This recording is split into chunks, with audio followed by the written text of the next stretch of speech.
Okay, we're coming to you live from beautiful downtown, sunny Southern California. That'd be cool if I was standing out in front of the beach with the beach behind me and the waves crashing on the shore, and that'd be pretty cool.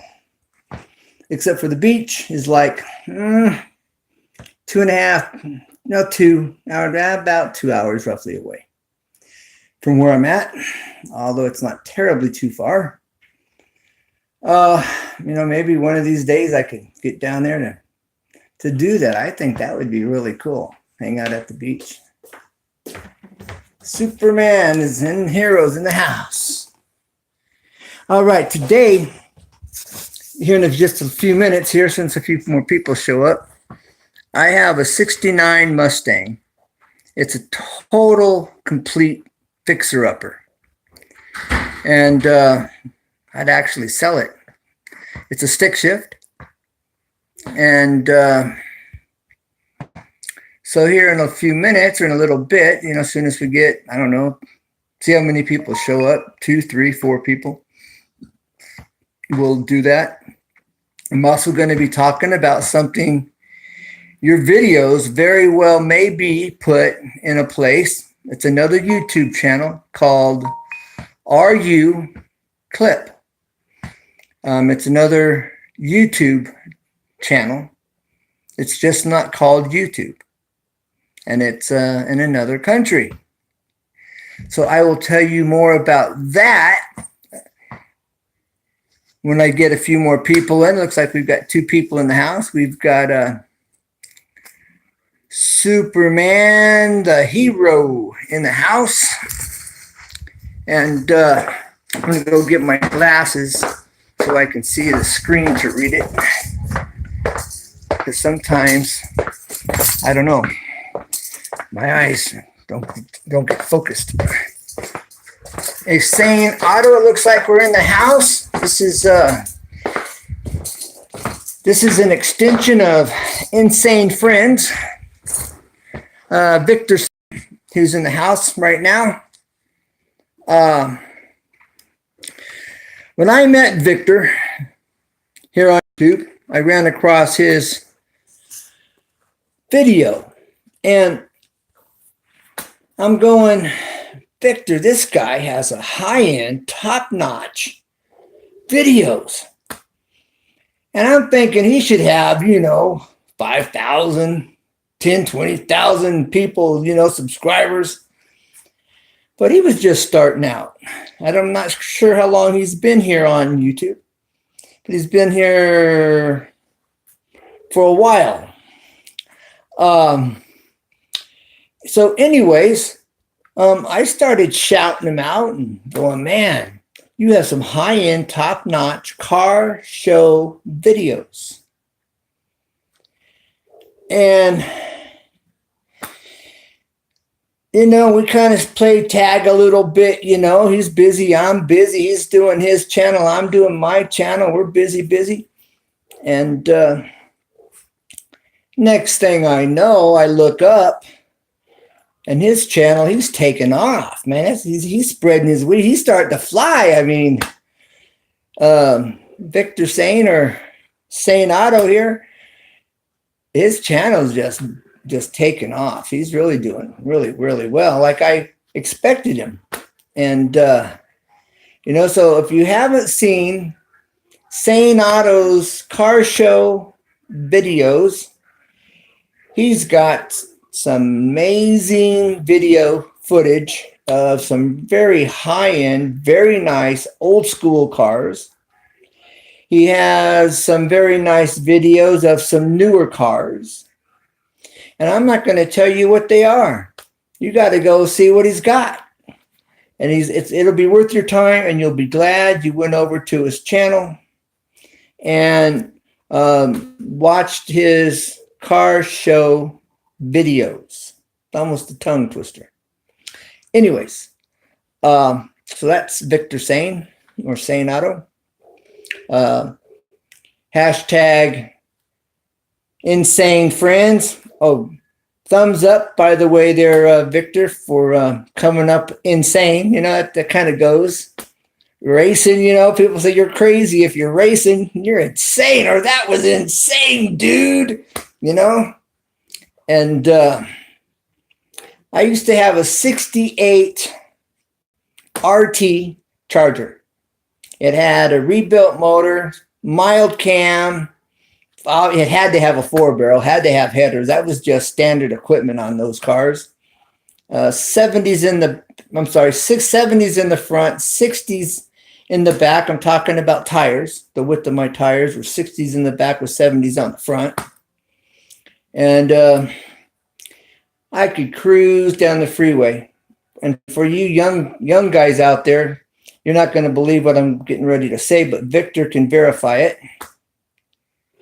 Farmall, thanks for dropping in there, Farmall. But saying, and maybe Farmall, some of us older guys, they can tell you, my 68 Dodge Charger, I'm cruising down the freeway at 65, 70 miles an hour in drive. Brrr, right? You drop that bad boy into second gear. I said you drop it into second gear and you just drop the pedal. That car just goes from brrr to boom, and it takes off. You're doing 90 miles an hour. I'm talking in seconds. Unbelievable. And, these new cars, you never think about trying to pull that one off. You might lose your tranny behind you, or rip it up on the inside, and you'd be coasting to a stop after that one. But yeah, no joke. And I do believe here, Farmall, Insane Auto, Victor over there can verify that those 68 Chargers, 68 Roadrunners, 68 GTOs, any of those cars from that era, 69, 70, 65, 70 miles an hour, downshift into second and stump on it, and you just take off like a bullet. The best, funnest car I ever had. At about 9 miles a gallon. Yeah, I said about 9 miles a gallon. That was for sure. And I just had a mild cam, headers, 4-barrel, shift kit, and the trans. That was it. But a lot of fun. I thank everyone for dropping in here. Let me see who the lineup is. We have Farmall. Just don't understand what they can go back to make cars. Yes, they should. I've often said, they need to take the older, like the 60s style of the Corvettes and bring them back. Same body style. Put in better suspension, better front end, and a bigger motor. And that would be bad to the bone. My car, thanks for being in here at Church Group Youth. Okay, great. Thank you, bro, for being here. Thank you. So anyways, if we had a 62, a 64, I don't care, Corvette with rack and pinion steering or something, because their turning radius and steering wasn't that great. So improve the steering, put in a bigger motor, and update them, keep them like they are. Oh, dog, man, they'd probably make a lot of money off those cars. That's what I've always been thinking. Never had a chance to voice it publicly like this. And never even mentioned that on my channel till now. And so now that we've got some people in here, I'm going to show you this 69 Mustang that I have. It's a total fixer-upper, everybody. It drove into my yard a few years ago. Well, I drove it into my yard. But no, it didn't drive itself. And it's been sitting, unfortunately, just sitting. But it came in, the way you see it is basically how it came in. There's some dirt on it, But I'm going to show you my car here once I get it pulled up. That's what I'm sitting here looking at. Sorry for the face shot there.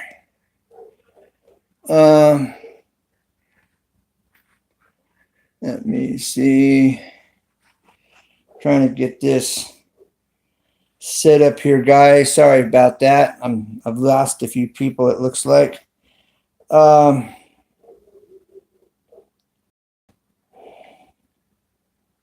Looking. Okay, here we go. Here's the video, guys. Here we go. Let me get this going here.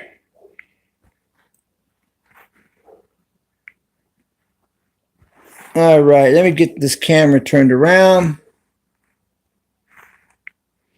All right, man, sorry for the face shot again. Doggone. All right, here we go. Here's the Mustang.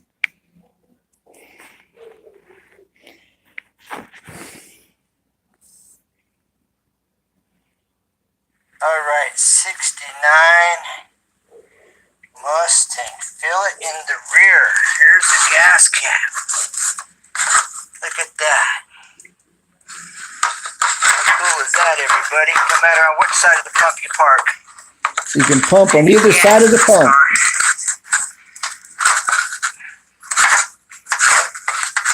There we go. All right, it's out there. Now, the lights are inside here, okay? We had to weld that back panel on. This is a complete restore. I'm warning you now. A total, utter, complete restore for the 69 Mustang Coupe. Okay, let me give you an overview here of this Mustang Coupe. There it is. Now this is a complete restore, okay? And I would sell it. I drove it in here. It's been sitting for a few years. I haven't really done much with it, unfortunately. And original radiator, original motor. Mustang, Should I speak six? It's a Coupe 69 Mustang. Okay, it has gas shocks, not gas, air shocks in the back. Okay. Battery, wiring, oils. It has oil on the dipstick. A little dirty. 69 Mustang Coupe. All right, this is a new. There's that fuel pump. All right. Now the inside. Yeah. It's a complete restore. I just don't have the extra cash to put into it.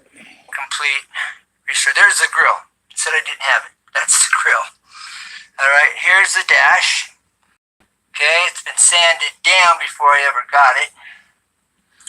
All right, should have been sprayed with poly. Okay, let's come back here and get the overview. Okay. Victor, you do a better job at this. You got this stuff down. Alright, it's a clutch. It's a stick shift, everybody. That helps the value of this car. It's a stick. So let's look at them pedals. Alright. That's in the door panel over here. Okay. That side, like I said, it's an utter complete restore. The headliner, look at this. The headliner is in great shape. Imagine that. Except for the back part right there. Alright. The back seat. Okay. So, the fact that it's a stick gives it value, more value. And there you have it. So you need to know somebody looking for one. Check it out. Okay, I've got one more item I'm going to show you in a minute. All right.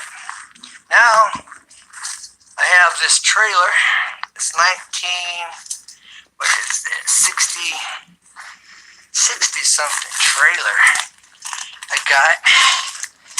It's a fixer-upper.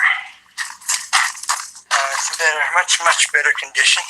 Look, this is original awning that came with this car. Came with this trailer. Look at that.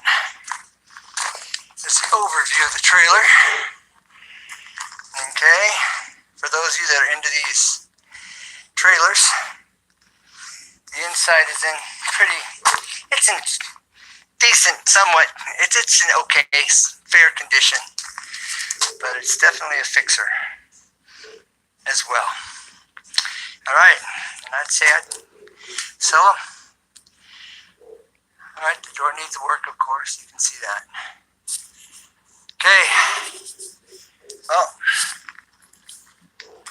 I am. Okay. I hope that was interesting enough. We've got 3 people in here. We started out with like 6. Yeah, farm all that booster box can of gas and some Pacific. See, there goes my eyes. Let me see. I'm having a hard time reading all of a sudden. Let me see what this is. Patience could probably fire it up. Yeah, it would run. Wah, wah, wah. You know? Except when I put it in gear, it would lag. It would hesitate as it accelerated. So something wasn't right in the carburetor. The carburetor, I don't know, dirty jets, I'm not sure. But it was running. No bad days. Is that who I'm looking at here? Let me see. No, Neo Blade Gaming. Thanks for dropping in, Neo Blade Gaming. Might have to clean the gap in the points. 40 advance. Okay. I'm not really a mechanic. I can kind of get around and hear it, but I'm not. Especially now, the older cars are easier, of course. Weights in the distributor, it would be a good idea to change. You definitely change the oil. Yes, big time. Definitely. But while it's sitting, now it's set for like, about 3? Yeah, about 3 years. It's been sitting. But it's a stick. If I had the money, I just don't have any extra money to put into it. You know, I've got a 70 Ford pickup that was my dad's, and that needs some work. I've got a 686 Ford Lariat, which is top of the line Ford pickup, dual tanks, the 5.0 motor, horrible gas mileage. I bought that in North Dakota, this Ford Lariat. I paid $500 for it. Believe that. In North Dakota. This was like 5 years ago. Then I drove it back here. It's very low mileage. Very, very low. But I love to get that Chevy 76 Ford F350, not F350, 3/4 ton with a 1 ton rear end going. It needs head work on it and a radiator. But that's been sitting. My dad passed and I inherited this truck. But I just don't have the extra money at the moment. And the Mustang, you know, I'd love to get that going with the straight 6. Everybody wants to put the 30, 308, 302 in it, Boss or whatever, which would be fun. But I like the fact it's a gas saver, especially right now. Which brings me to another topic. Hydrogen. You can take distilled water, and people are making hydrogen simply with canning jars, like canning jars, the big mouth canning jars. You use a plastic lid. You drill holes in it. You put some wing nuts connected to stainless steel plates or stainless steel bolts. And then you run 2 wires over to your battery. And you put a plastic piece at the bottom to keep the bolts separated so they don't touch in vibration, right? I have one I'll have to show next time I go live next week. And I kind of did that on purpose. You'll have to see what this looks like up close and personal. And you can create hydrogen.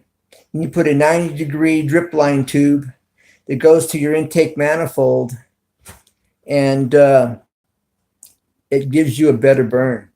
Because your car normally runs on like 20% gasoline Your catalytic converter burns up the rest of it.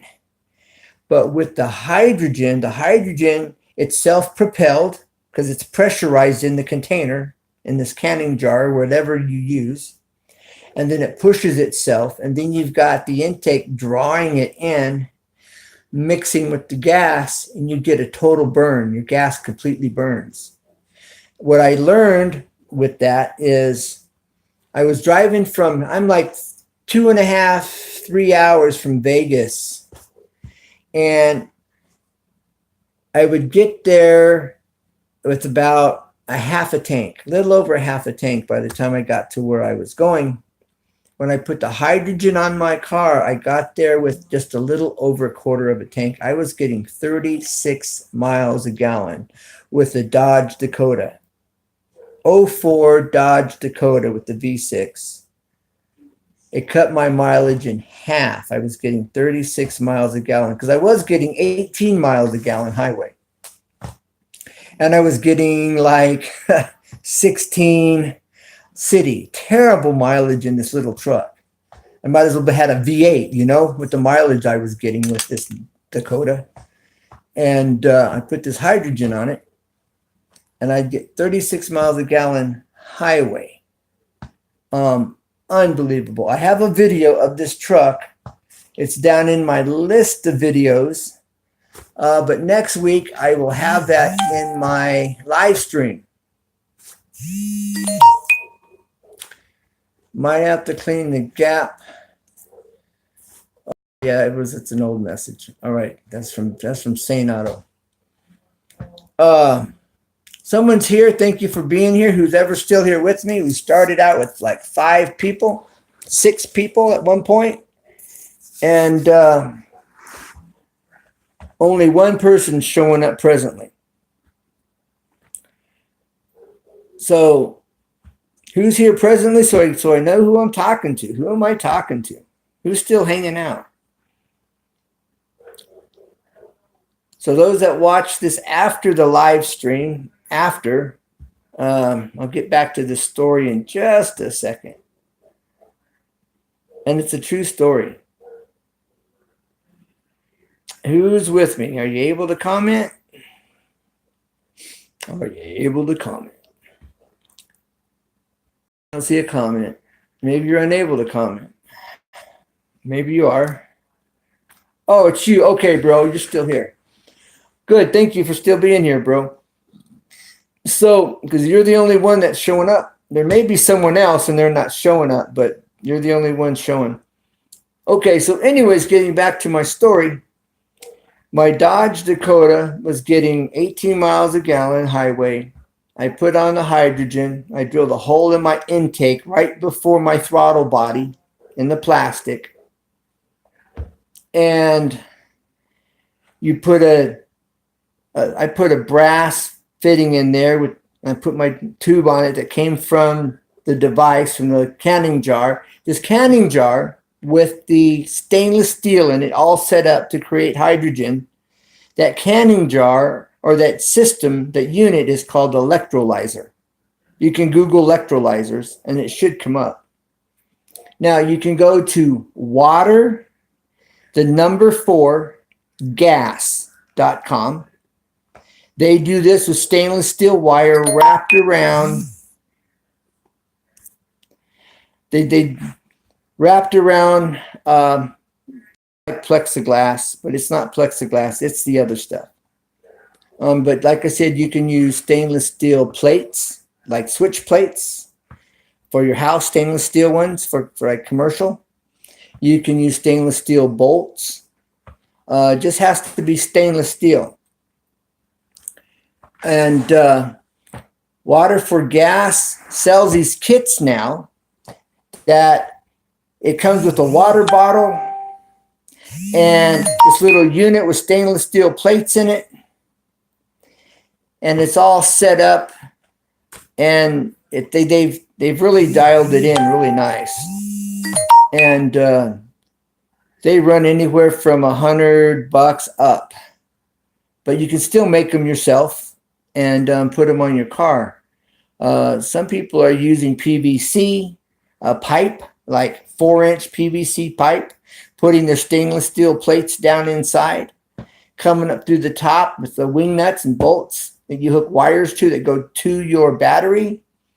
Now in the middle of those wires, you want a relay.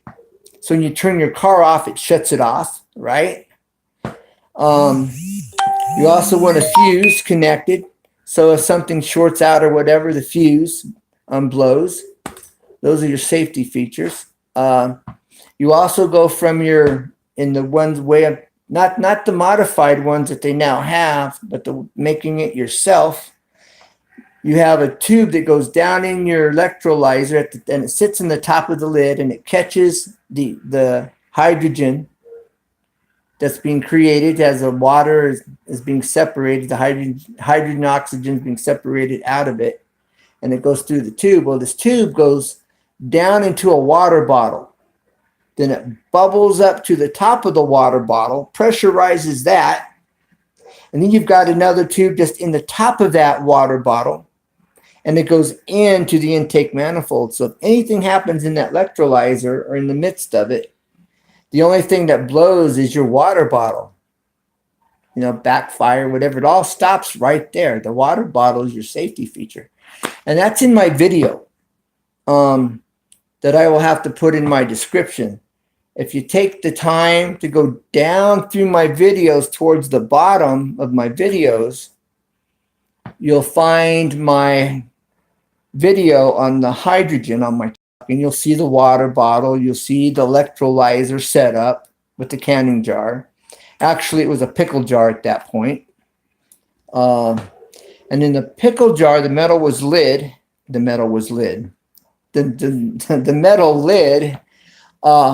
I had stainless steel bolts going down through it, but I took the rubber hose, like from a fish aquarium air tube, and I put that around the bolt, just so big so there was no metal contact with the metal lid.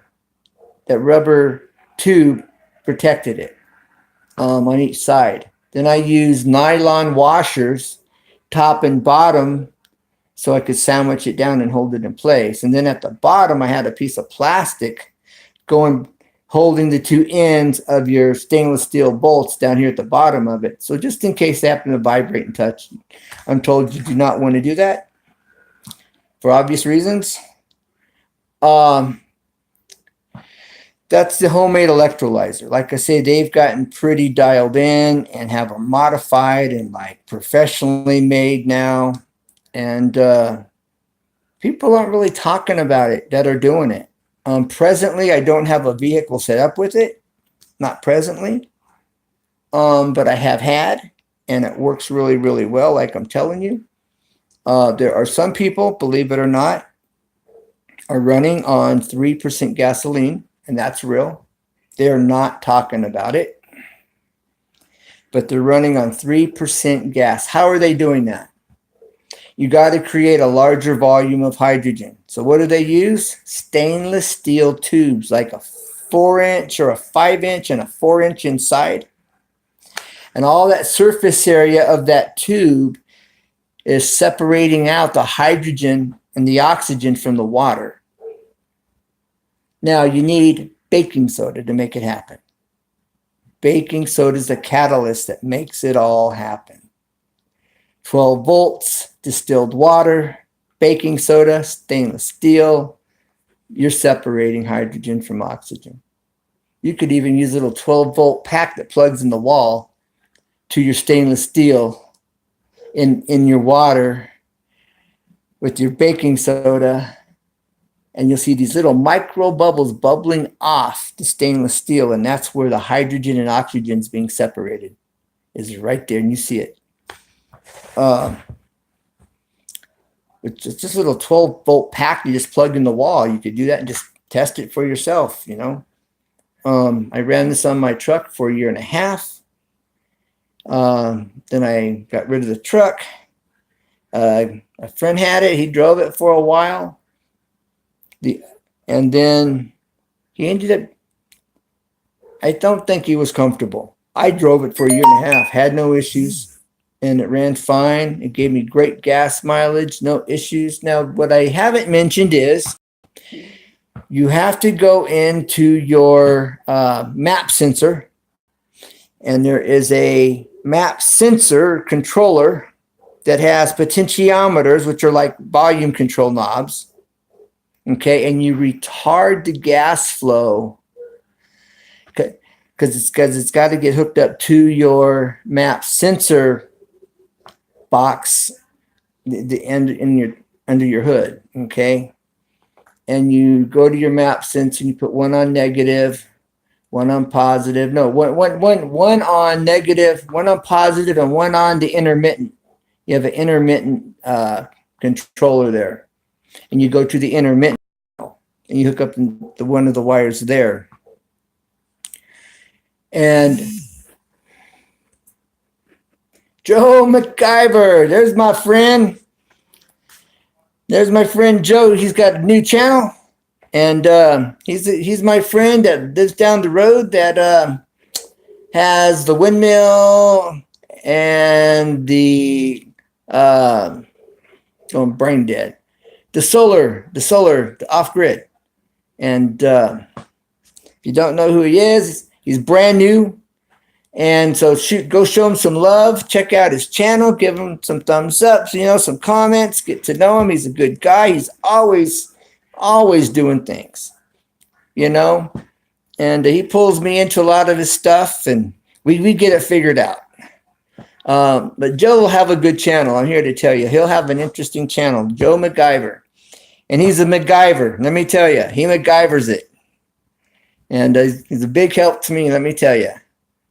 He's got a wood truck that we built on a Volkswagen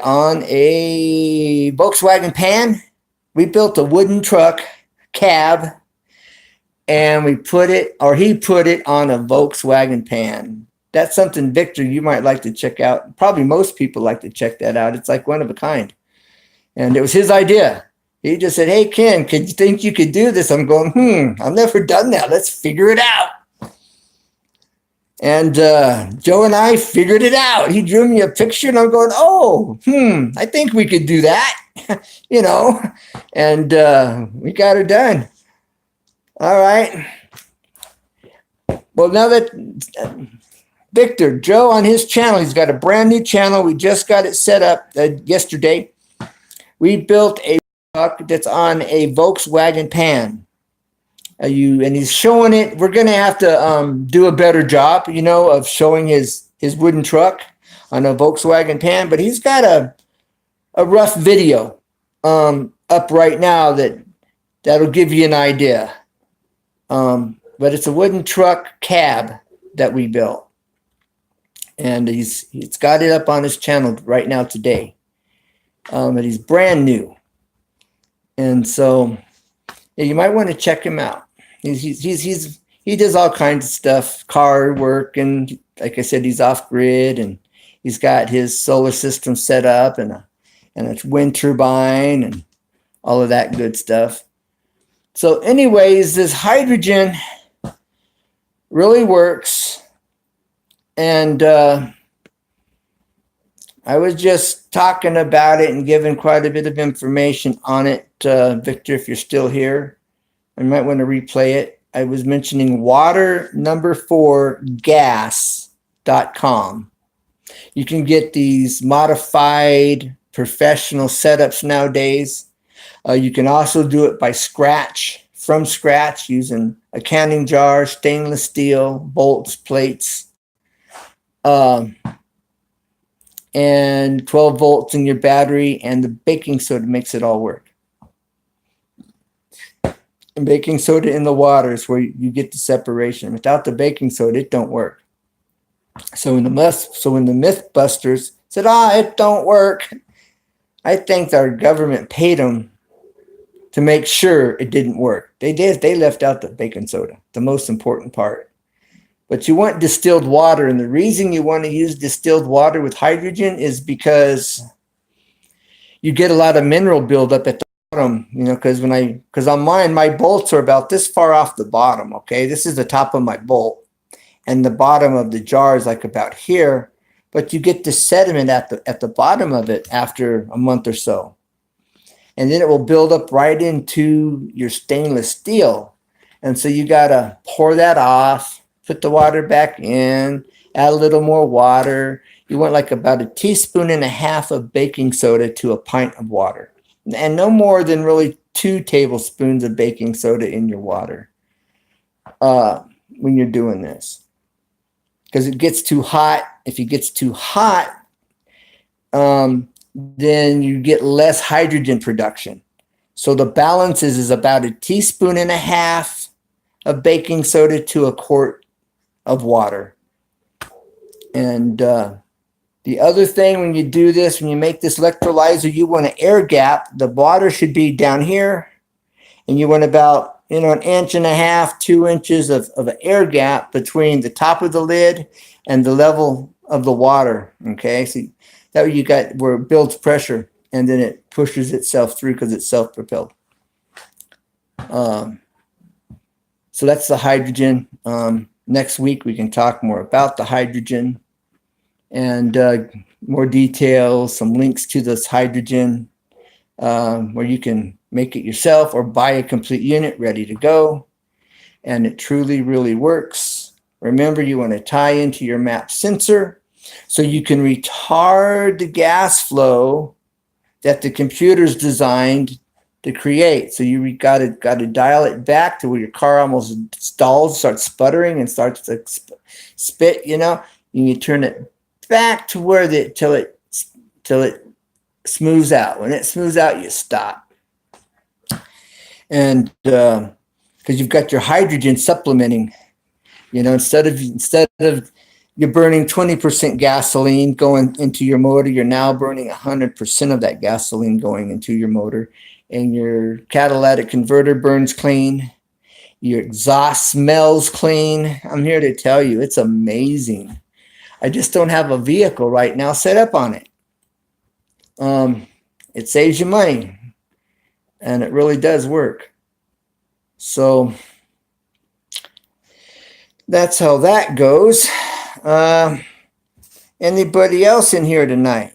Is Sane, are you still here, Victor, or who's in here? Is it Joe MacGyver still here? I'm not sure who's in here. And if there's more than one person watching, I'm not seeing them. I'm only seeing one person in the chat. The last comment I'm looking at is Sane Otto with insane friends. Oh, wow. That's the sound of the GTO 68, 69, 67. That's the sound of the Roadrunner. Wah! That's the sound of the Charger. What do you get today? Bwah, bwah, bwah. Wow, what a difference. But those little rice burners are mean machines. Not mean, but they are quick. They are so high revving and unbelievable, these new motors and these new cars. Mind-blowing what they're doing with technology today in cars. But you cannot get away from the raw power of the older cars. 70, 69, 68, 67, 66. I mean, those cars are just, that's why they call them muscle cars. Those cars had some muscle. They were the big boys. It's funny. This young generation, new generation, thinks Novas are the car. They were never the car. Novas were mom and papa cars. They think Dodge Dart, because people put 390s in them or whatever, 400s. Dodge Dart was a mom and pop car. Never was a muscle. Never was. They just had little low 300, 327, 307, whatever. They just had these little motors in them, and they were never mom and pop cars. My mom had a Mustang, a 65 Mustang. Had a 289 motor. I forget the horsepower that it put out, but these V6s today do better than the 289 did back in the day. I mean, 289s were just put cars unless you put cams in them and 4-barrel carb and, you know, change the rear end ratio. Because even like I say, the 289 was nothing. 65 Mustang. You had to do work to that motor in order for that motor to have some power, but it didn't even compare to the Roadrunner or even the Chevelle. The Chevelle was up there with the muscle cars. You know, guys, they had their 427s in them in the Chevelle. Now, people were putting 427s and 400s, you know, in the Novas, but they didn't come that way. And the Dodge Darts and these other cars, they were just putting bigger motors in them, you know, but they weren't muscle cars. And so, you know, next Thursday, we'll talk about this hydrogen more in depth and the benefits of the hydrogen, what it does for your car, how it improves your gas mileage, how it gives you a little more power, a little more pep in your step. And gas mileage savings is where it's at. That's where you save. That's where it makes the difference of the hydrogen. And your motor runs clean. Your motor burns clean, and your preserves your catalytic converter big time. Like I was saying, your exhaust has this clean smell to it, believe it or not. When you're running hydrogen, you get great gas mileage. I'll finish that story about going to Vegas and getting 36 miles a gallon next week. Thursday, 7:30 p.m. California time, or 7:30 p.m. Pacific time. And I want to thank everyone that showed up here, that dropped in, and appreciate the time. But I don't only see who dropped in. Somebody just dropped in. I got a new person here. They dropped out. Don't be scared. All right. Shoot, I was going to go for 2 hours. I was going to do the 2-hour live stream. But we just have to get more people in here, you know? So I'm going to stick around here. Let's see if I can, you know, come up with enough conversation to keep this going. As I'm yawning. Okay, I'm not sure who just dropped in, but I appreciate you being here. If you had left and just came back, appreciate it. But I'm not sure who's here. I'm not sure if that's Victor that's here or if it's a Joe MacGyver. You don't know Joe MacGyver? Check out Joe MacGyver. He's a new channel. He's a friend of mine. You've seen him in a few of my videos already. And I've been telling him for a while he needs his own channel. Joe MacGyver. He's a MacGyver, you know? And but that name will probably change. He may change that name to something he likes better. But for now, it's Joe MacGyver. And he's a brand new channel. He's got some interesting videos up already, depending on what you're into. He's got a wood truck on a Volkswagen Pan. And that's worth watching. Now, it's a rough video, but there'll be a better video of it coming soon, near you.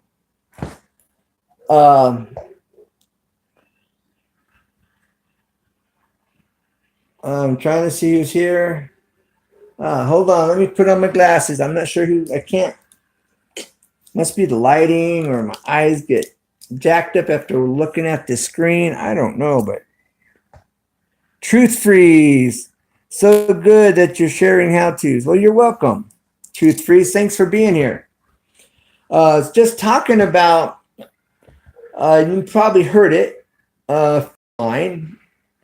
We built a wooden truck, a wooden cab, and we put it, or my friend Joe MacGyver is his channel name. Joe put it on a Volkswagen Pan, this truck cab that we built out of wood. And it's a rough video of his wooden truck, but we're going to do another video of it where, you know, you'll see it better and really be able to appreciate what we've done with this truck. Excuse me. Really cool. And he has some other videos. He's got a 66 Datsun pickup that he got from me. A 66 Datsun pickup. You don't see too many of those around or on the road. There are a few here and there scattered that he's showing. It's a rough video of his 66 Datsun. And but again, that'll be put together here, and we'll do a better video of the 66 Datsun. So he has some things of interest. Thank you, Victor, for that. Victor says, welcome to the chat. Truth Freeze. And so I was also talking earlier about Truth Freeze, about I had a 68 Dodge Charger RT. Oh, I left out it was an RT, didn't I?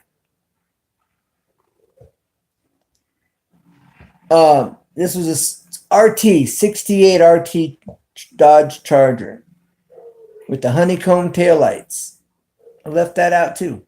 Anyways, this car, I could cruise down the freeway at 65, 70 miles an hour in drive, and the car would just be there kind of, right? You drop that car into second gear and stomp on the gas, the car go, wah, and take off like a rocket. You'd be doing 90 miles an hour. I'm talking not now, but right now. You'd be hitting 120 like now. I mean, unbelievable. That car was so much fun. I love that car. It's worth like a 200,000, 150,000, 200,000 today. I had no clue what I had at the time, and they weren't worth a whole lot back then. Back then, you know, you're talking $6,000 maybe. You know, one in good shape that was set up, nice paint job and all of that. Had no clue they'd ever be 100,000. How would you know? Or 200,000? How would you know? That was back in the early 80s, 82, 83. Back in those days, 84 maybe, 83, 84, yeah. Anyways, best car that I've ever had. So much fun. Just a lot of fun that car was. About 9 miles a gallon. You know, I wish I had that hydrogen and knew about it then, let me tell you. Oh, and on the older cars, you don't have to, there is no map sensor to tie into. You just hook it up. No problem. And there's another trick with the older cars. You have it going into the vacuum lines hooked up to it. But that gets a little bit trickier when you hook it to the vacuum line because it's got this constant draw. And so you've got to control the flow that's coming out of your electrolyzer into the motor. And I'll be talking about that next week. And I have a model. It's rough. It was in use at one time. And so you'll get an idea. But like I was saying, water, number 4, gas. They have these modified versions today that are just really been cleaned up and made real professional. And so you can't beat the new ones. But at the same time, the original ones, they work well. They work really, really well.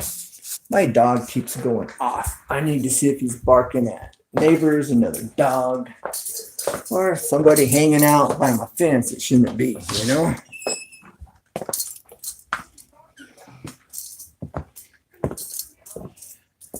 Let's see what the deal is here.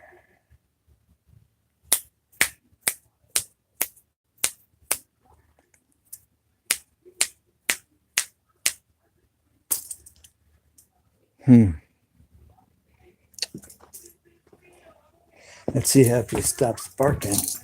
He stopped.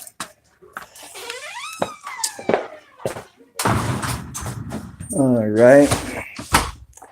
Yeah, we had some youngsters in their 20s hanging out by my fence in the cars. You know, what are they up to? But anyways, they know better. But so yeah, so next hangout, we'll be talking more about this hydrogen. I will have another link to another high-end, not high-end, but this hydrogen, these guys that have this hydrogen, they're running motors off of hydrogen. I'm talking electricity for your house, generator motors. They're running their vehicles, I'm sure, on 3% gasoline. Advocate lights help. Yes, I have a light out there, but on this side of my fence, in an area where they used to like to kind of stand and look, and so that makes it more difficult. I have a spotlight I'll go out there with, and I'll light them up, or walk out in the street, you know. But they're 20 years old, you know. It's a challenge. You know, they have been there, done that. Back in the day, you know, they're messing with the wrong guy. And I think after about 4, 6, 8 months, they've got a clue they're messing with the wrong guy at this point. Yeah, I've got a really good dog. He is a shepherd and bulldog or pit bull mix. Great dog. Excellent family dog. Great watch dog. I have a video where he's eating and I put my hand in his bowl of food, and you know, he's eating. I tell him to quit, and he backs off of his food. I tell him to sit while he's eating, and he sits down for me in the middle of eating. He's a great dog. He listens well. I've trained him well. I haven't been cruel or mean to him while training him, which is very, very important when you're working with your dog, because you can get really frustrated and upset. You know, you want to yank that, you know, or smack him, or, you know, you don't. You stay consistent, firm, and when they do well, you know, you got to speak kind and gentle to them, and, you know, so you get to familiar with your tone of voice. And okay, what'd you say? Let me see what you said. All right. Let me see what you say. I got to put on these glasses, bro. If I don't put these on, I have a hard time seeing. As you see, I can't even put on a pair of glasses. All right, here we go. Face shot. All right, yes, I started with that Rolling Homestead channel. They got Great Dane needing training. Yeah.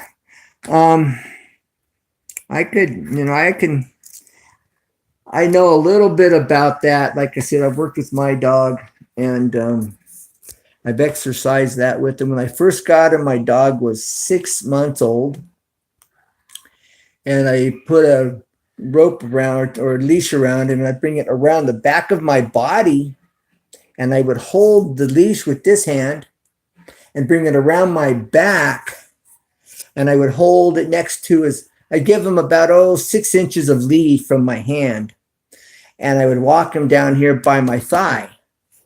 And so I'd walk with my arm out, and he, like I see, that's about 6 inches of lead, space from my hand.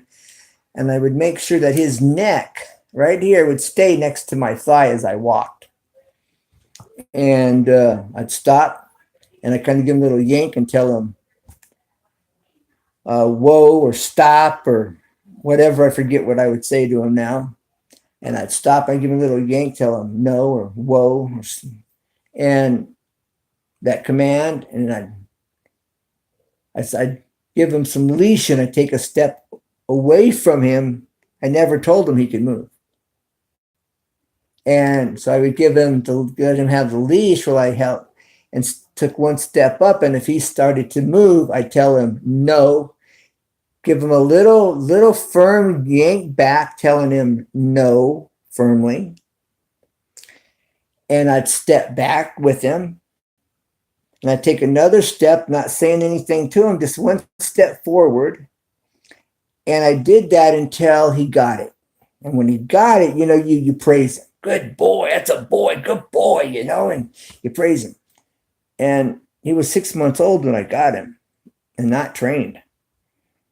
And then it got to a point where I would have him sit in front of me, and I have like 9 foot of leash. I'd put a rope onto my leash, and then I would walk back to the end of the leash, not saying a word, but I'd walk backwards, keeping my eye on him at first. And every time he went to move, I'd tell him no, every time as I'm backing up. Then it got to where I just back up. He would stay there. And then I would wait. I'd move the rope around, I'm not saying nothing. And if he started to move, I'd tell him no.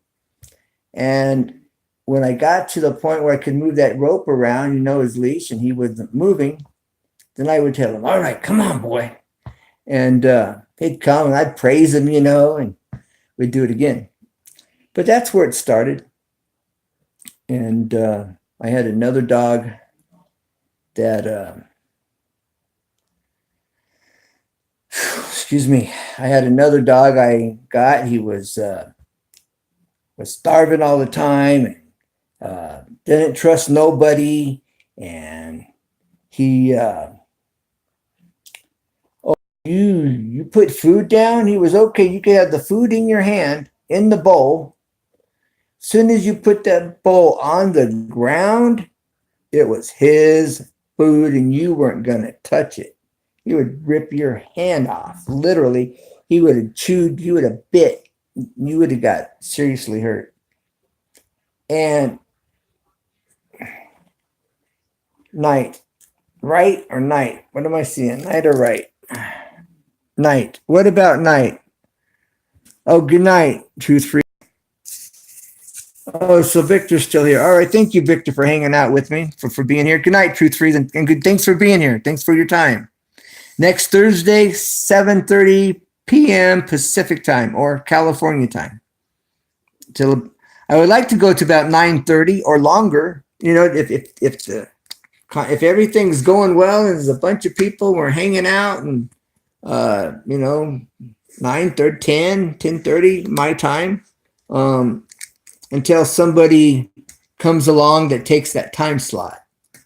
But but we'd have to have a few people in here for that to happen, and a consistent amount of people. So anyways, this dog I had was Akita. He was 1.5 years old. The people that had him was afraid of him when I got him. That's why they were getting rid of him. They just bit his dad because he was in the trash, because he was hungry in their garage. And his dad goes and, pulled the dog out of the trash, and the dog bites him. And they're afraid of him now, and they're giving him to me. Well, he was running loose in the garage, and I had to take this dog home, and all I had was a truck. And so, and back then I had been working out all the time. I was just on swole. I was really big, as a big guy. And So I had a little bit of cushion. You know, the dog still would have eaten me up if he was going to. And anyways, but I'd seen the dog a week or two before this, and I realized he wasn't a dog that was a mean dog. I knew he wasn't mean. But yet I'm getting ready. So what we did was we took the dog and we coached him into my truck, into the cab of my truck. And it was a small truck, like S10, small truck. And so he's in there. But like I said, I'd seen him a week or two before this, and I saw he wasn't vicious, he wasn't mean. But now I'm getting into this closed area with this dog that doesn't know me. And I could have been seriously hurt, could have. But I kind of had just a feel for the dog in general. And I was hesitant. Believe me, I knew I could get bit and hurt. But nonetheless, so we get the dog in there, and my two friends are sitting there looking at me. One guy owned the dog. And I open the car door, and he doesn't try to get out. He's just sitting there in the front seat standing up. Well, that's pretty normal. And so I'm going, okay. So I kind of sit down on the outside edge of the seat with the door open still, there by the steering wheel. And he's okay. And we're in very close quarters. And I got one foot on the driveway in the garage. I got one foot in the car, barely, but I'm in there. And he seems to be okay. So I scoot in a little more. He seems okay. I scoot in a little bit more. He seems to be okay. Then I'm sitting inside the truck. And he's sitting there, and I'm kind of talking to him, you know, and he's just kind of sitting there. No, his ears weren't. Now, if his ears would have been perked up, you know, and pull forward, and hair would have been coming up on his back, that's when you gracefully back out. If those ears point backwards, not forward, but if those dog ears point back all of a sudden, that's a sign right there. He's getting agitated. That hair comes up, or the hair comes up and the ears go back, you better just gracefully back out. So these are signs I was aware of to be looking for. So I'm sitting there, and he seems to be okay. And I'm being as relaxed as I can. And my friends are looking at me, and I got the window rolled up. Window rolled down isn't going to do much good, you know. But nonetheless, I had the windows rolled up. And I shut the door carefully. And I'm sitting there with the door shut. And my friend's eyes are like big as saucers. Both of them were like, you know, they didn't know what. They thought I was going to get chewed up any minute. And I'm looking at them. They're looking at me like, we don't know about this. And I'm looking at them like, well, so far, so good. And I start the car, and I'm watching him, and he's relaxed. You know, his ears aren't pointed back. His hair is not standing up on his head and back and neck right here. And he's just standing. That's pretty normal, you know, and he's not comfortable. And so anyways, dog seemed to be okay. I let it idle. I'm sitting there in the garage, and it's just idling. It's just me and the dog, and everything's going smooth. After about 30 seconds, a minute, I kind of nodded my head and told them, okay, here I go. And I got home. Dog was fine all the way home. I think at some point he sat down or laid down, you know, and I got home and tied him up to a chain, unfortunately, you know, and started working with him.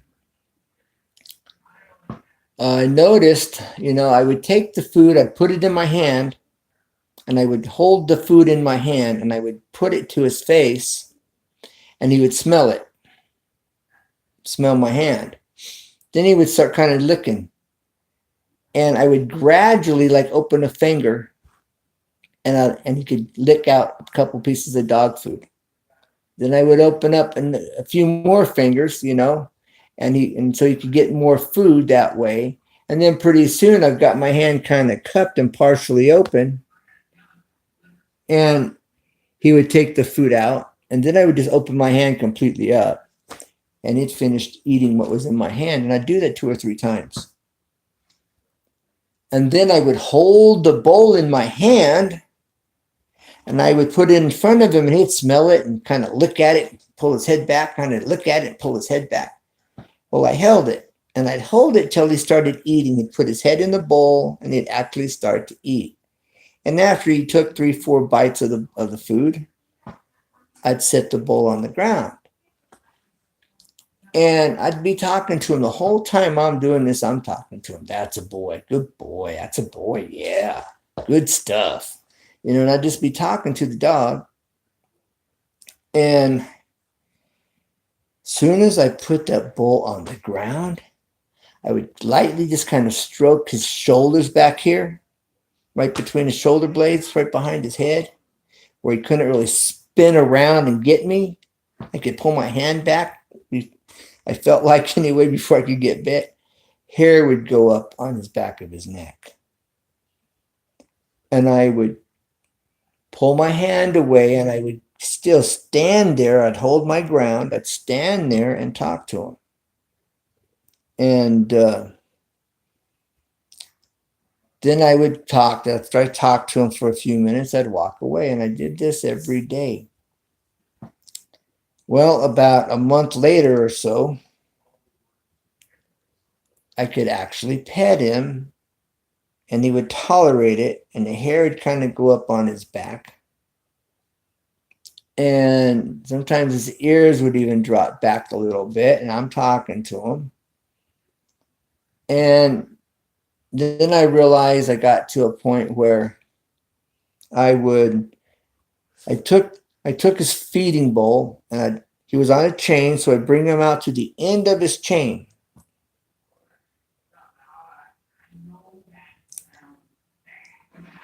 And I would put the food down. I'd go through the whole process. Let him smell my hand and take the food out of it gradually as I opened my hand. And I let him have hold on to the bowl, let him eat out of the bowl, and not set it down. And although I could kind of pet him a little bit between the shoulder blades, which he was semi-okay with, I knew it needed to go to a step further. So I got a broom, and like I said, I brought his chain out to the full extent. And I went through this process with him. Then I put the food on the ground. And then I would take the broom and I would brush him from the back of his ears down. Back of his ears down, down his body with the broom, gently, smoothly.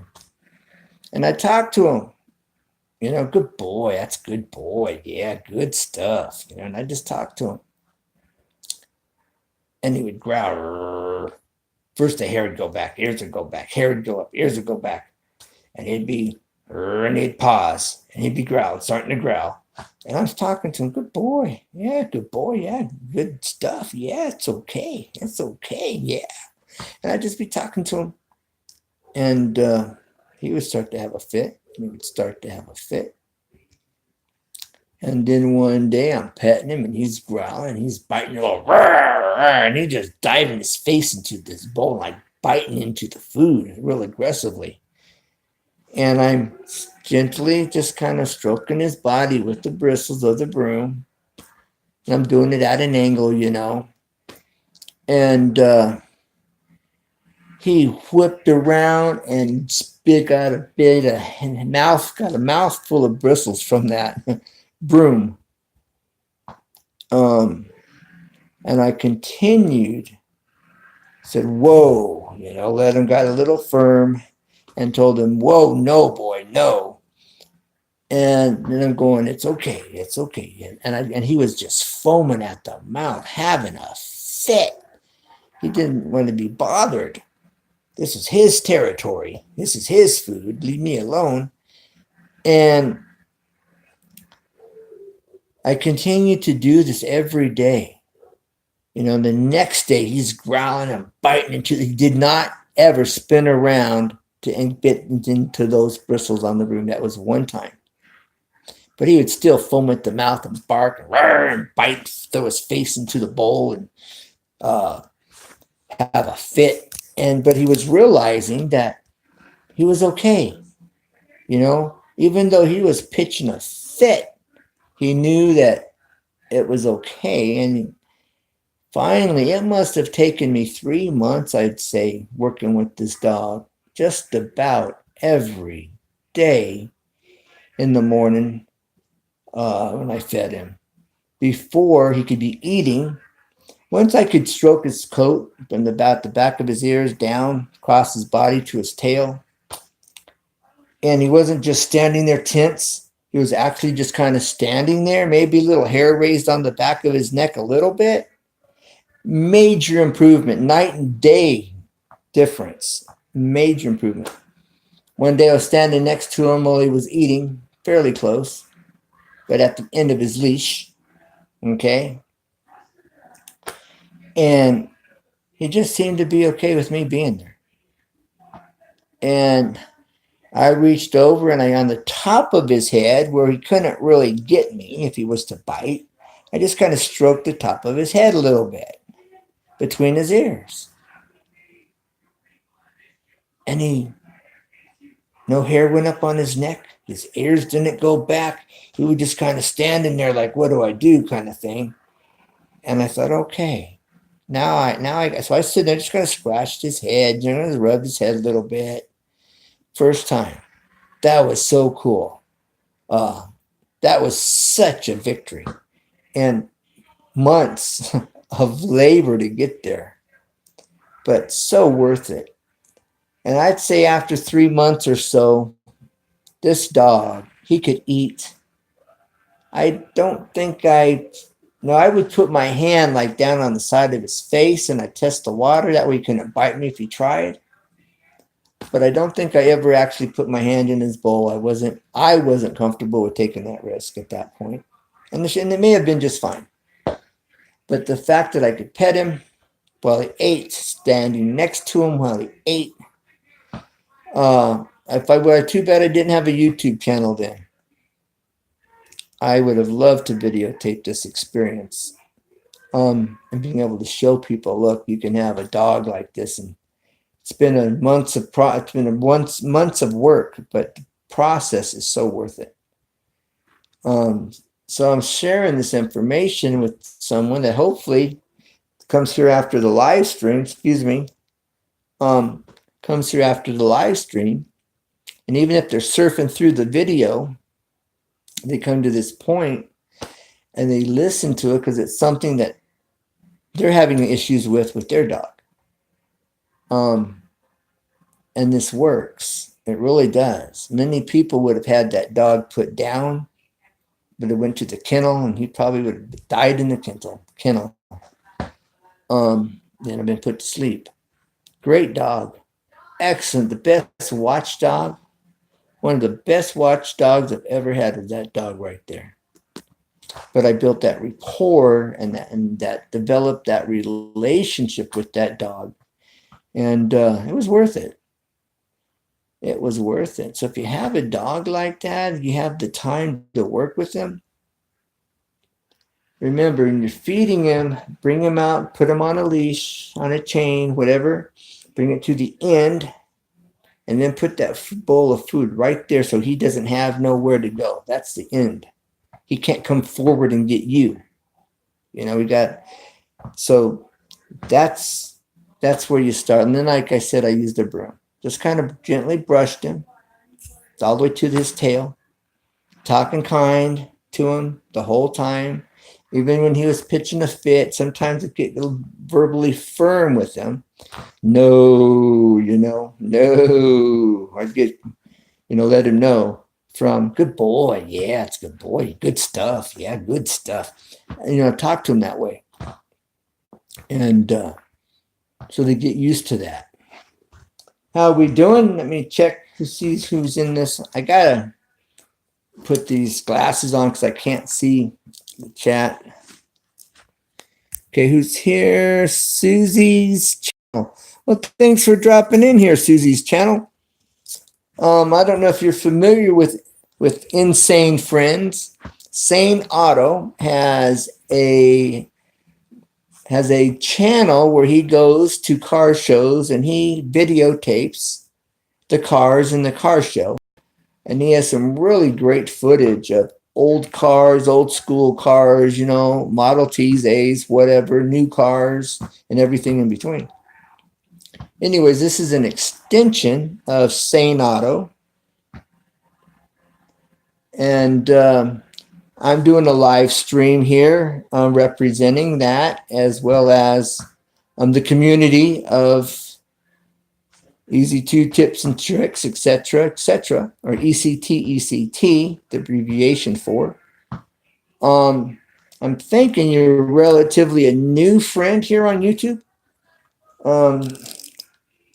Tell you, hitting 1K is a challenge to keep up with everybody. And shoot, I don't know how these guys do it when they've got 10K or 100K. How do they, are they paying people to make contact with everybody? You know, I don't know how they do it. Because it's a challenge. And so I thank you for being here.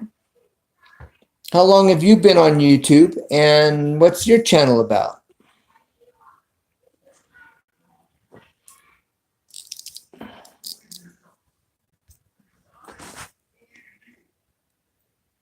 Susie's channel, what is your channel about?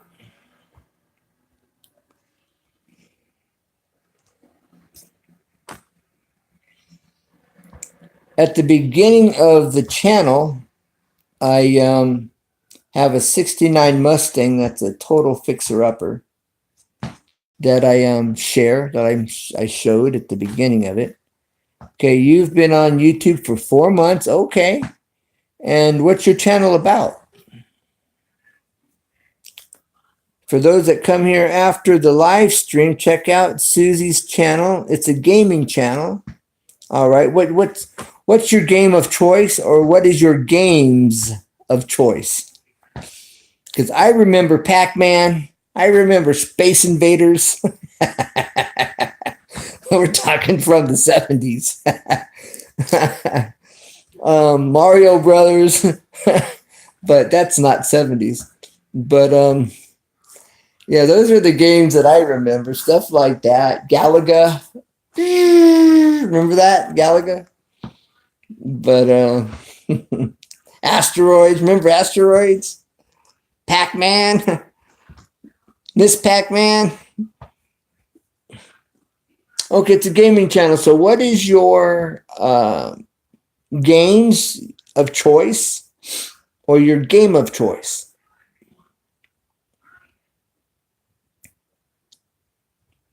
Is it like Black Ops, or is it something entirely different?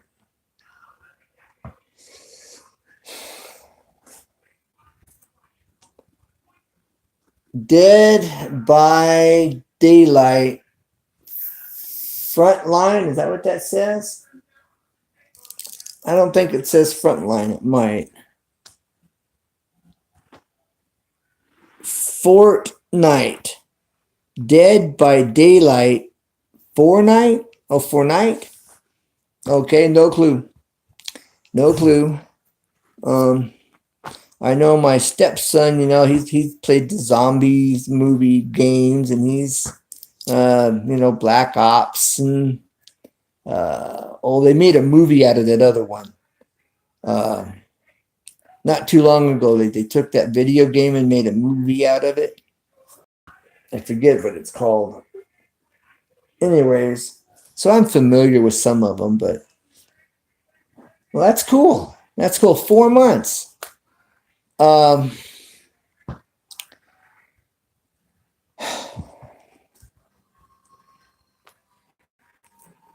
Yeah. So tell me, do you know about TubeBuddy? Do you know what TubeBuddy is? Are you familiar with TubeBuddy?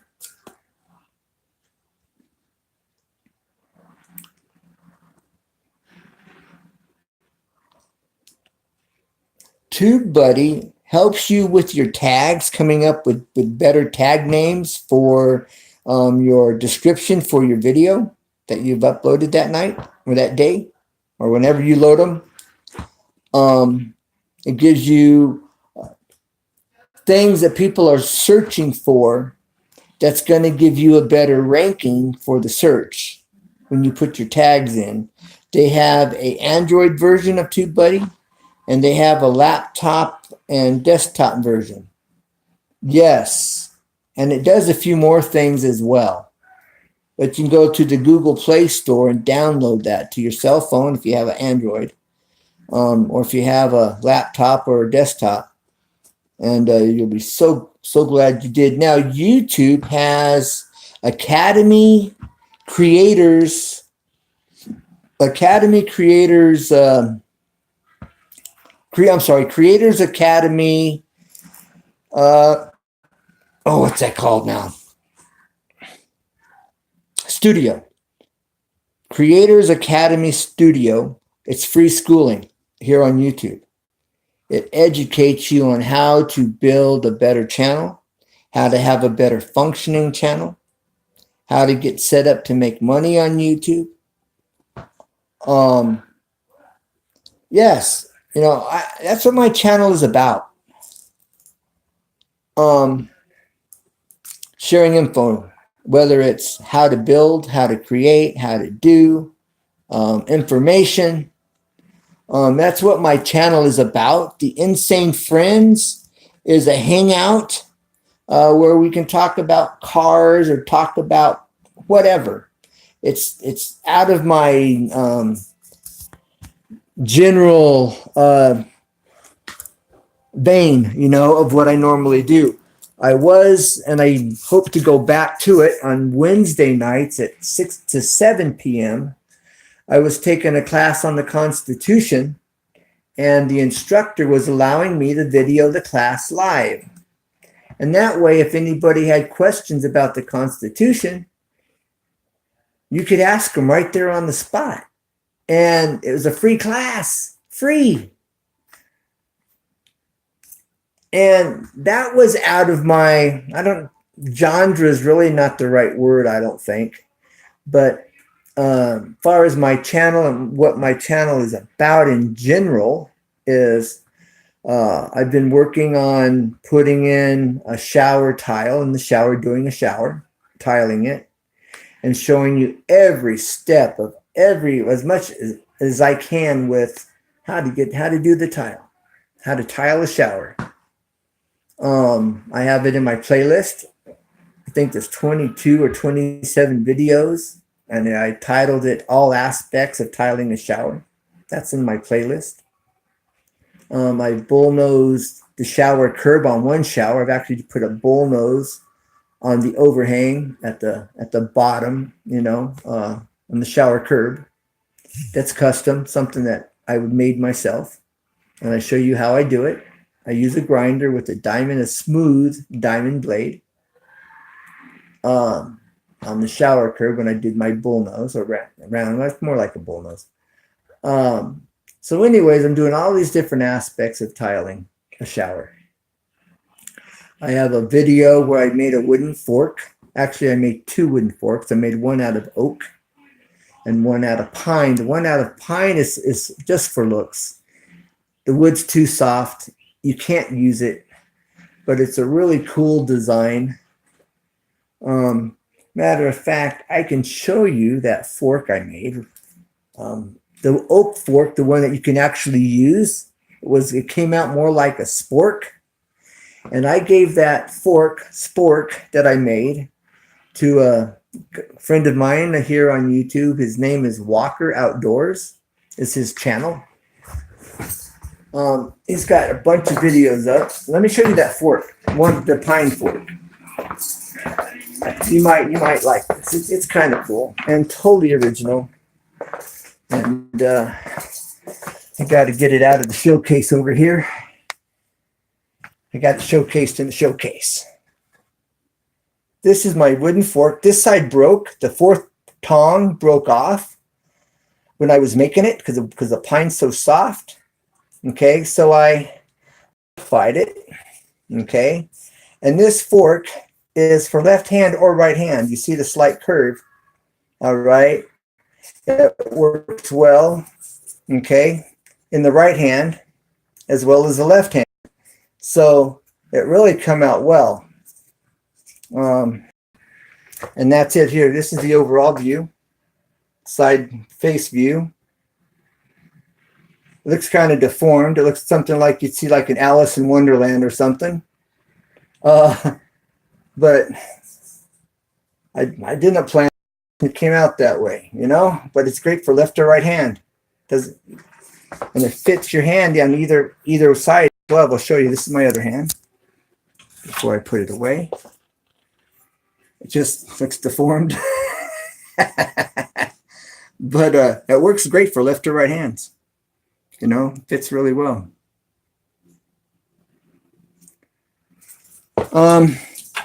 But that's the pine. The oak one I gave to Mike, a Walker Outdoors. And I have a video. I show you how I make those. That's what I said to say that. I have 3 or 4 videos where I'm showing the process of how I made those forks. I have a custom stump chair. Yeah, you heard it right. A custom stump chair. I have a stump that I cut long ways through it. Then it's got like a branch that was coming up. Okay, and that's like your backrest. And then that's mounted, will be mounted to another stump. And then it's half rounded this way, and where you sit. And I created this custom stump chair. And I'm in the process of putting that together. It's been on hold for a while. But there's videos on me making that. So my channel is the how-to channel. The Insane Friends puts a little different twist on my channel, you know, and it's open for just whatever the topic is. I was talking about hydrogen you can run your car on. It's just hydrogen on demand. You take baking soda, a canning jar, stainless steel, 12 volts, and distilled water. And you can create hydrogen, the stainless steel and the baking soda. If you use water, stainless steel, and a battery, you're not going to get any separation. It doesn't work. You put 1.5 teaspoons of baking soda in the distilled water with your stainless steel and your 12 volts coming off your battery. This baking soda makes it work. You separate hydrogen from the oxygen in the water, and then it goes through a tube into your motor and your intake on your motor, and you get 100% burn of the gasoline going into your motor. Your exhaust has a clean smell to it. Has a clean smell. It really preserves your catalytic converter, because your catalytic converter burns like 80% of the gasoline. Your car only runs on about 20% gas. Not too many people are aware of that one. 80% goes out your tailpipe, and that's why your catalytic converter's got to burn it up, because you got 80% gasoline going out your tailpipe. Because if you watch some of the older movies, they'll put a spark plug, they'll drill a hole at the end of the exhaust pipe, and they were screwing spark plugs up there, and then they would run a wire to the battery, and they'd have a little toggle switch in their car, and they'd get going down the road and rev their motor and flip that switch, and the spark plug would spark, and it would catch the unburnt fuel coming out that exhaust pipe and throw these huge flames out the tailpipe. And that's the proof that your car is running on like 20% of the gasoline that you put in it. That's a fact. And that's proof of that. The catalytic converters today burn up that 80% before they go out the tailpipe. And so with that gasoline going in and you've got high in, your burns, all of it. And so it preserves your catalytic converter. You get much better gas mileage. I had a 04 Dodge Dakota. It gave me 18 miles a gallon highway. When I put this hydrogen in this truck, I got 36 miles a gallon. It doubled my gas mileage. Doubled it. Now, there's some things you have to do because it's computerized. Now, with the older cars that don't have a computer, you just hook it straight up. And there is nothing to play with. And it increases your horsepower a little bit. You get much, much better gas mileage. But next live stream, next week, I'll be talking more about this hydrogen. There will be links to where you can get the setup and get information and knowledge on it. That'll be next week. We'll be discussing that. I will have a jar that used to be used for hydrogen. And that has stainless steel bolts in it. You can use plates, you can use bolts. I even had my stainless steel bolts wrapped with stainless steel wire to create more hydrogen in it. And it's called an electrolyzer, where the hydrogen's being made, electrolyzer. And they've got some really high-end ones nowadays. They're all compact. They've got these metal plates, stainless steel, not metal, stainless steel plates in them. Water goes into it automatically. And it's a nice little setup. But what I'm talking about is the original ones that was in a jar or in a 4-inch PVC tube, where people were using it. So there's just different methods that can be used for this that people are using. But most people are not talking about it. I don't know why. But they're not. But that'll be next week. I'll be discussing it. And it really works. There are some people, they're running on 3% gasoline. And I'll tell you what they're doing, the basics of what that is and how you can run a car literally on 3% gasoline. There are some guys that have created like a spark plug. Not a spark plug, but it's more like a fuel injector. And they're running on straight water. Yes. They're pulling the hydrogen out, separating it before it ignites. Or that's what it's igniting, because it's separating. Anyways, that's a whole nother thing. I don't know much about that. I just know of it. I've seen pictures of it. But it does exist. But people aren't talking. I'm not doing it. I have done it. I know about it. But it works. I'm going to tell you, it really works. But anyways, I'm going to mention a couple places where you can go learn about it. I've already mentioned one of them here on my channel several times tonight. So if you do a replay, you'll be able to hear where I've mentioned the hydrogen and the website where you can go to get it if you're interested. There's another site I haven't mentioned yet that has a lot more going on and has a whole lot of information available. And that I'll be talking about next week on the hydrogen. Because 3% gasoline, imagine that. If you could run your car on 3% gasoline, why couldn't you hook it up and create a generator, your motor that runs on 3% gasoline and powers your house? You know what I'm saying? And this is all doable. People are doing it, but they're not really talking about it or making it public, unfortunately. It's kind of like if you have a bunch of pigs, you can make your own methane gas and run off of methane gas, you know? But you don't hear too much about that either. So next week, we'll be discussing this. And I look forward to seeing you there. Well, I'm going to have to call it a night.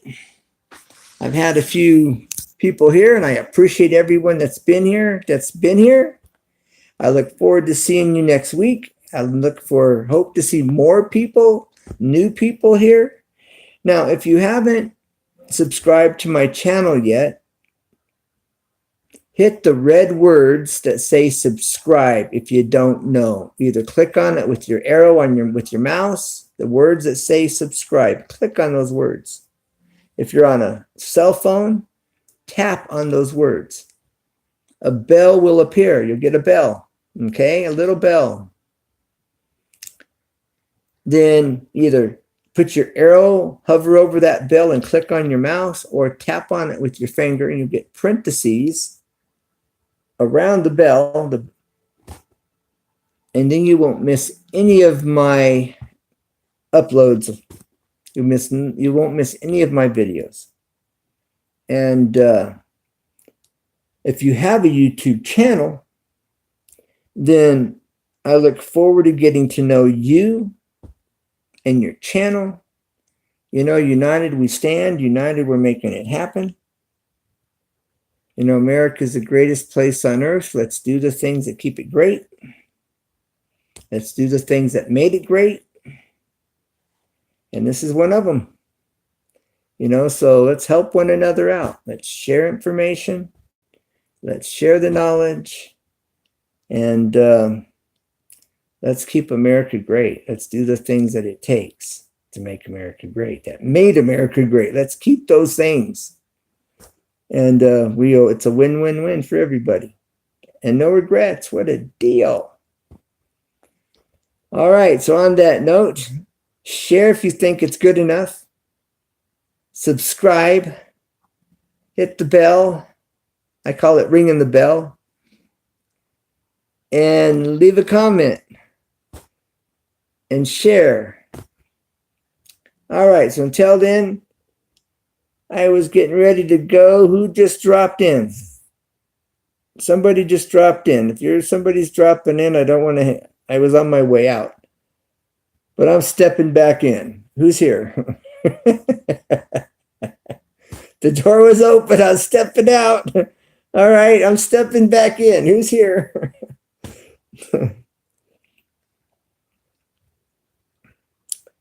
Are you new here?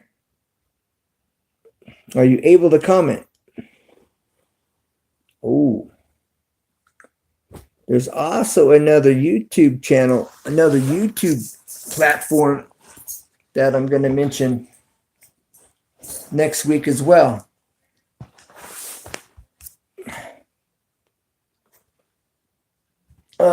That I was going to mention tonight, but didn't have a chance. Well, I had a chance. Susie's channel. Is that you that's to drop back in, Susie?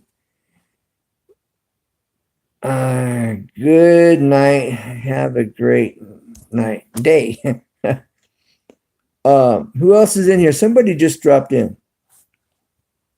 And I don't want to sign out if someone's here, because I was going to go till like 9:30.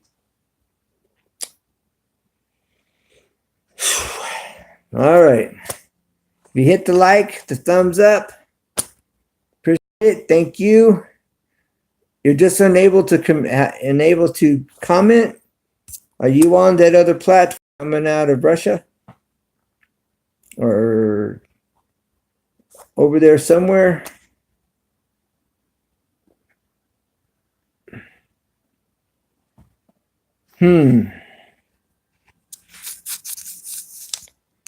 Well, if you're unable to comment,